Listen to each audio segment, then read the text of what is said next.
Ice skating there inside. Oh, say hello, Joshua. Hello. Si Bunso wala na dito. Is with the girlfriend na. Ayan, ang ganda dito. Diyos ko.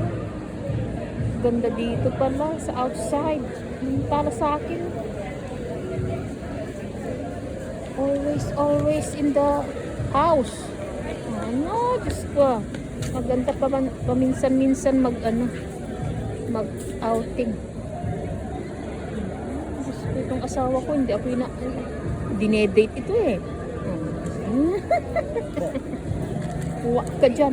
Uwa ka dyan. Wala pa yung mga anak na nagpupumilit na lumabas eh. Hindi pa kami lalabas. Talaga si Graham. Ganda dito.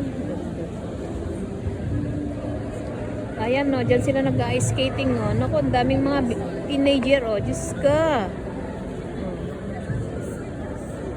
You want to do the ice skating now?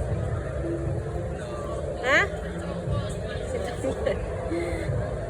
Wait also girlfriend?